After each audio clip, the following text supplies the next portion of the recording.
27 ans au pouvoir, ça vous paraît une éternité?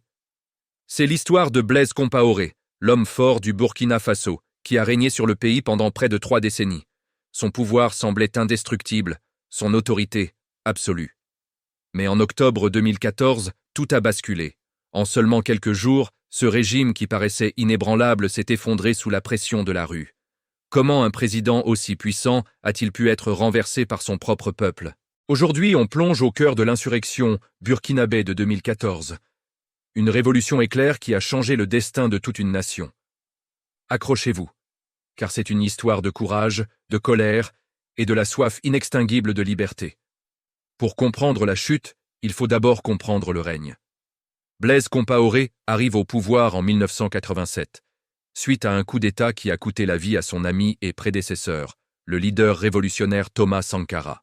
Pendant 27 ans, il dirige le Burkina Faso d'une main de fer, consolidant son pouvoir à travers un système mêlant alliances politiques, contrôle de l'armée et une répression discrète mais efficace de toute opposition sérieuse. Le pays connaît une certaine stabilité, mais au prix d'une démocratie limitée et d'une corruption grandissante. Des affaires, comme l'assassinat du journaliste Norbert Zongo en 1998, ont déjà secoué le régime, mais Compaoré a toujours réussi à naviguer les crises, à calmer les esprits et à maintenir son emprise. Il est un maître tacticien, un survivant politique.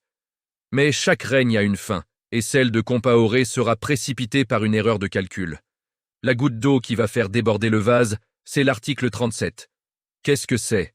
C'est un article de la Constitution burkinabé qui limite le nombre de mandats présidentiels. Compaoré, après 27 ans de pouvoir, arrive à la fin de son dernier mandat autorisé par la loi. Mais il n'a aucune intention de partir. Son plan? Modifier cet article 37 pour pouvoir se représenter en 2015. C'est l'acte de trop. Volonté du peuple et les principes démocratiques. La colère qui couvait depuis des années trouve enfin son point de ralliement. Le mot d'ordre se répand comme une traînée de poudre. Touche pas à mon article 37. Les premiers signes de la tempête apparaissent dès le début de l'année 2014. L'opposition politique, longtemps divisée, commence à s'unir. La société civile, menée par des mouvements comme le Balai citoyen, mobilise la jeunesse. Des manifestations pacifiques sont organisées, rassemblant des dizaines, puis des centaines de milliers de personnes. L'ambiance à Ouagadougou, la capitale, devient électrique.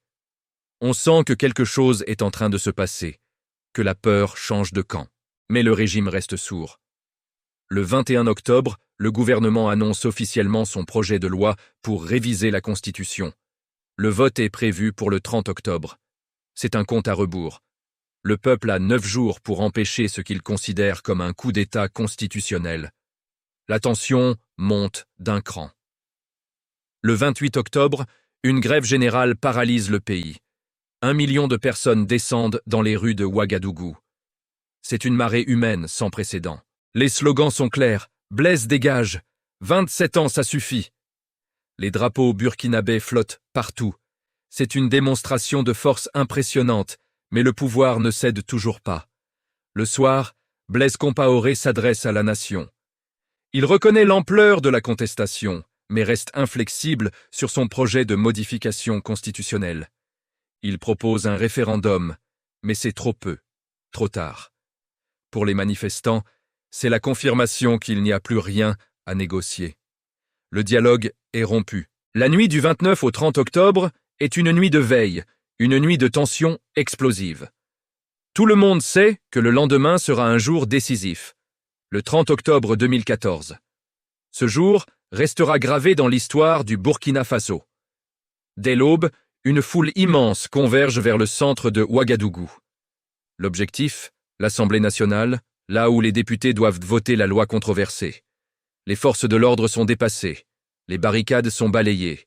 La foule, composée majoritairement de jeunes en colère, prend d'assaut le bâtiment. En quelques minutes, des flammes s'élèvent du Parlement. C'est une image incroyablement puissante, le symbole d'un pouvoir qui part en fumée. Des scènes similaires se produisent à la télévision nationale, qui est également envahie. La colère du peuple est à son comble. Les rues sont en ébullition. Des documents officiels brûlent, des portraits du président sont arrachés. Le chaos règne, mais c'est un chaos porteur d'espoir, celui de la fin d'un règne. Face à l'insurrection, le pouvoir vacille. L'armée, jusque-là pilier du régime, semble hésiter. Certaines unités fraternisent avec les manifestants, tandis que d'autres, comme la garde présidentielle, restent fidèles à Compaoré.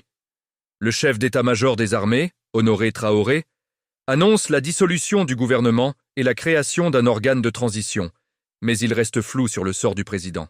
Pendant ce temps, les manifestants ne désarment pas. Ils veulent une seule chose, la démission immédiate de Blaise Compaoré. La pression est maximale. Le palais présidentiel de Kosiam est sous tension. Que se passe-t-il à l'intérieur? Les rumeurs les plus folles circulent. Compaoré est-il encore là? A-t-il déjà fui? Le pays retient son souffle. Le 31 octobre, le dénouement. Après une nuit d'incertitude, un communiqué tombe. Il est lu à la télévision par un militaire. C'est une déclaration de Blaise Compaoré lui-même. Il annonce sa démission afin de préserver les acquis démocratiques et la paix sociale. Le pouvoir est vacant. C'est l'explosion de joie dans les rues, des scènes de liesse incroyables. Les gens pleurent, s'embrassent, dansent. C'est une victoire citoyenne, le triomphe du peuple debout contre un pouvoir autoritaire. C'est la fin de 27 ans de règne. Dans la plus grande discrétion, un convoi militaire quitte le palais présidentiel. À son bord, Blaise Compaoré et sa famille. Ils prennent la route de l'exil, d'abord vers la Côte d'Ivoire. L'homme qui pensait mourir au pouvoir a été chassé en moins de 48 heures. C'est un choc historique. La chute de Compaoré ouvre une nouvelle page pour le Burkina Faso, mais une page compliquée. Une transition politique se met en place, dirigée par des figures civiles et militaires. Mais la route vers une démocratie stable est semée d'embûches, comme le montrera la tentative de coup d'État de septembre 2015, menée par des fidèles de l'ancien président. Cependant, l'esprit de l'insurrection de 2014 reste vivant.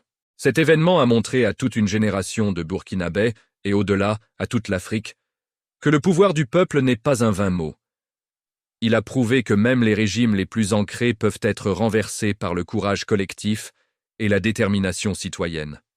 C'est une leçon d'histoire qui résonne encore aujourd'hui. En conclusion, l'histoire de la chute de Blaise Compaoré est bien plus que la simple fin d'un règne. C'est le récit d'un peuple qui a dit non. Non à la manipulation, non à la confiscation du pouvoir, non à un avenir sans espoir. C'est l'histoire de la jeunesse d'un pays qui a pris son destin en main, au péril de sa vie, pour réclamer sa dignité et sa liberté. L'insurrection de 2014 au Burkina Faso est un moment décisif. Un véritable printemps africain qui nous rappelle que l'histoire n'est jamais écrite d'avance et que la volonté d'un peuple uni peut, littéralement, renverser des montagnes. Merci d'avoir suivi cette histoire incroyable avec nous. Si ce genre de récit historique et politique vous intéresse, n'hésitez pas à vous abonner à la chaîne et à activer les notifications pour ne rien manquer. Laissez un commentaire pour nous dire ce que vous avez pensé de cet épisode et quels autres sujets vous aimeriez qu'on aborde. À très bientôt pour une nouvelle vidéo.